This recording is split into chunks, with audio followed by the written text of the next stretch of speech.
Why did Simon call Maya a rock goddess? I mean, he's not the type that says these things so easily. He's very careful with his words and his compliments. To call her a rock goddess is like calling a boy or a guy a rock god.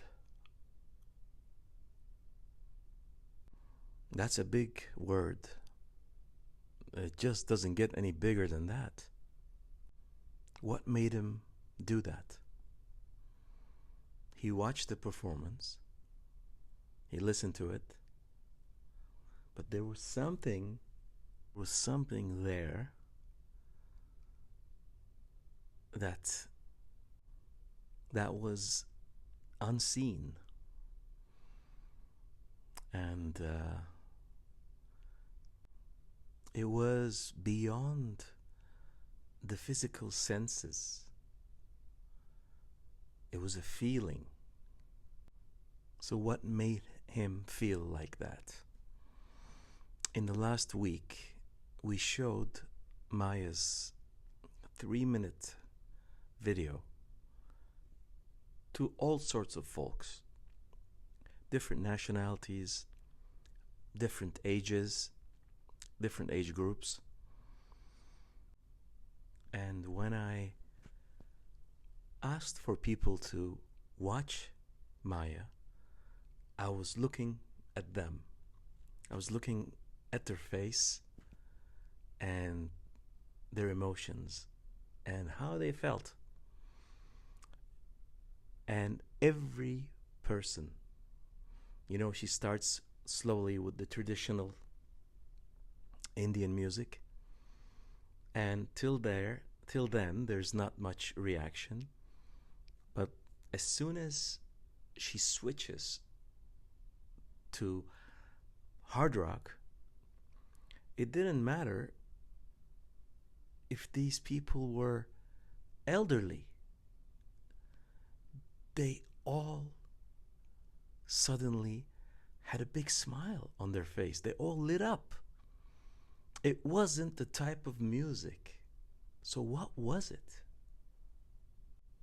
It's the same for everybody. For Simon, for me, and for everyone who watches. I can't imagine being there live, but even from a digital screen,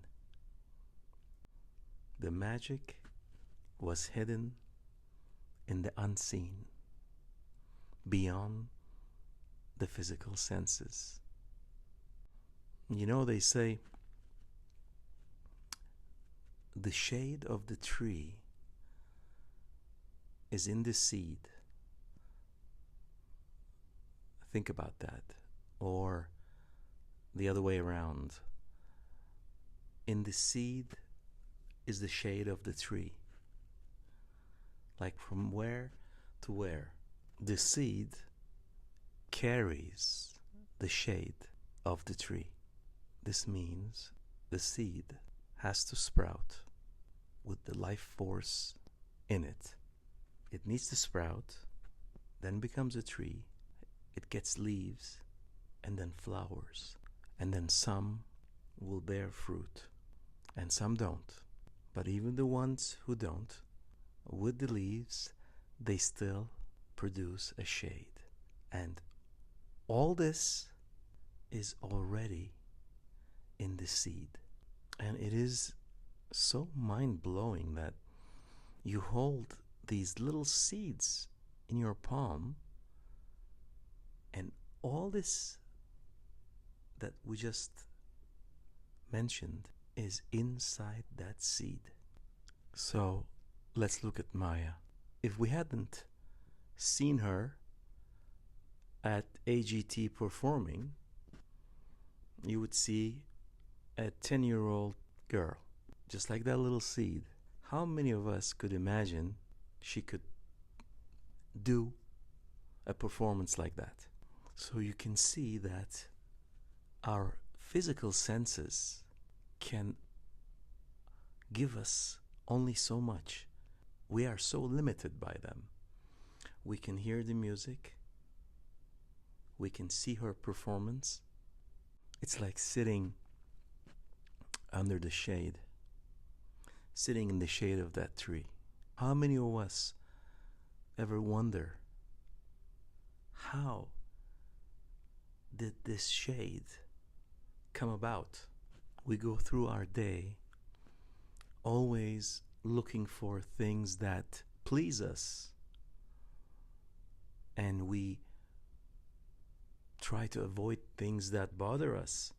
We drive, let's say, to a mall or to school, and we know there are 5 or 6 trees there in the parking lot, and if we get there early enough, we can park our car under those trees so that when we come back, the car won't be scorching.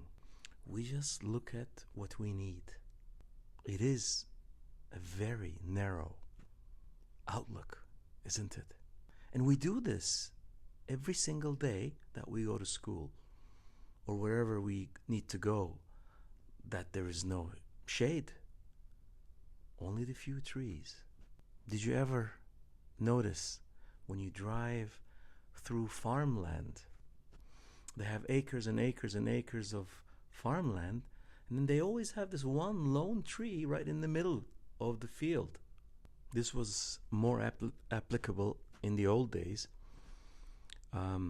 where they had to do most things manually in the farm, in the fields.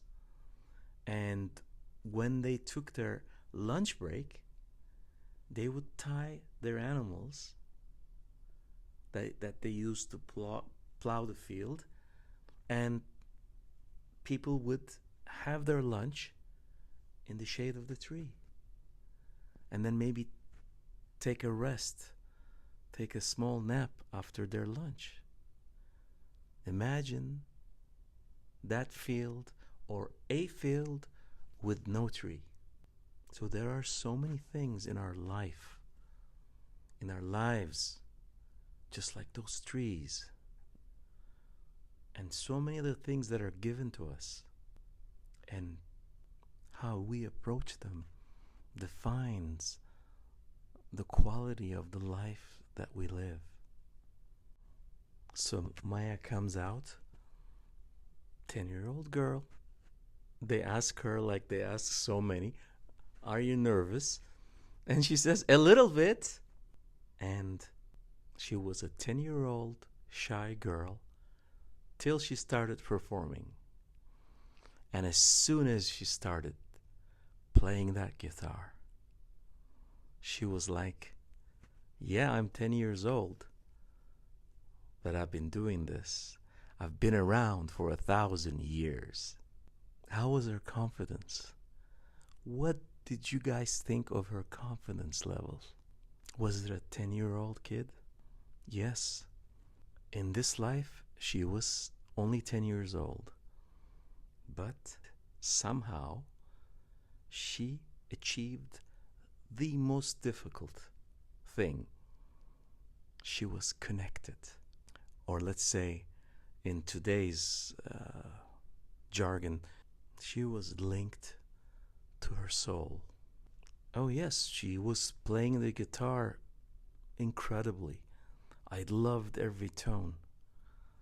But for me, it wasn't the music. It was her courage. And one of the judges noticed that. She said, "You were so brave." Having made that connection, her inner connection, she was connected. She was connected to the jewel inside of her. And she was tearing through those notes, slamming that guitar, showing absolutely no fear. She chose her truth. She chose and she stuck to her truth. over fear. She didn't buckle under pressure.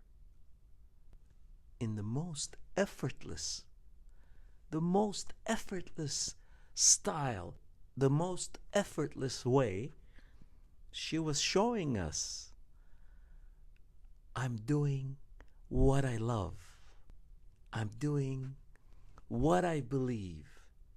And I believe in myself.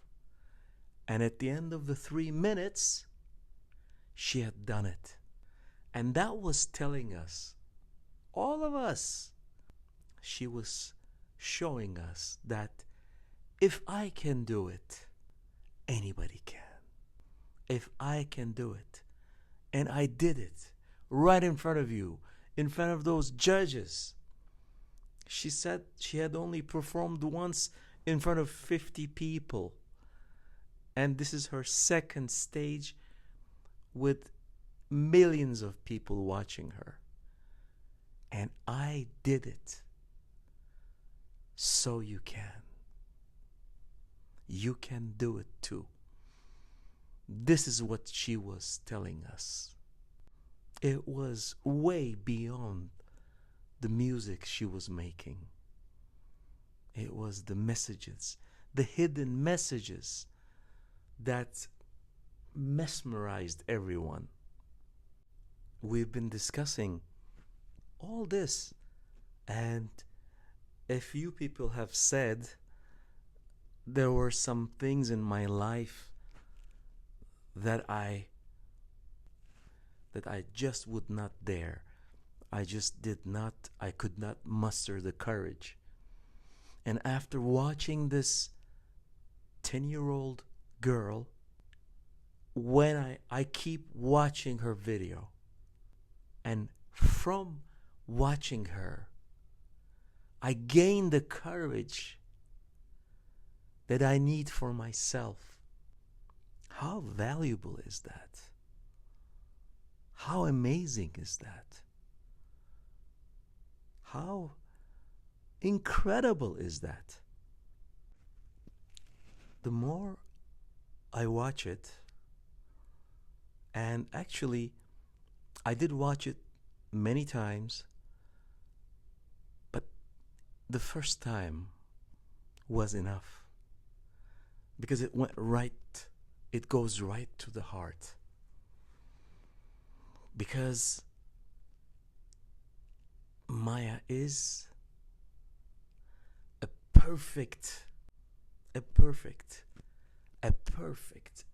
textbook definition of being in the now, being in the moment, being present. That's where she was. Because with the connection she had, she used her amazing connection to herself and being present, being there. There is no anxiety. There is no fear. Those things are either in the past or in the future. She showed everyone the degree of her connection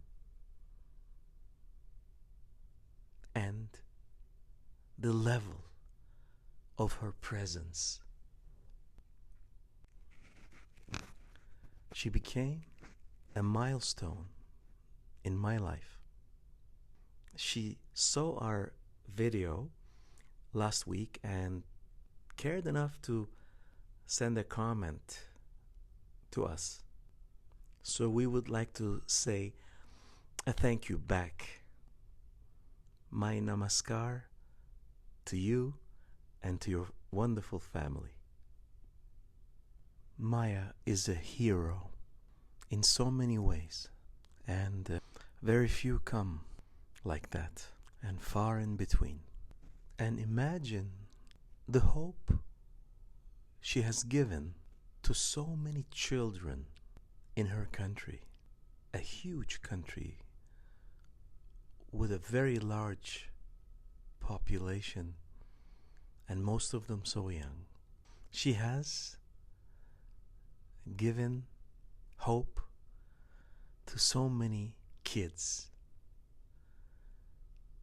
She has become a beacon of light, kindled their hearts, showing them that there is no limits and they can all have a dream and one day hope to achieve it. And for the ones, I'm not going to say for the ones that can see, because seeing is not enough. It will be for the ones that can connect to her, and through watching her, through feeling her, learn to connect by being present, by being in the moment, to their own jewels. Our source for our creativity that enables us to do creative work that belongs to us, that's unique to us. The source again is within us. All of us carry this hidden treasure inside of us. And the key to open the door to the treasure room is to learn to make our connection.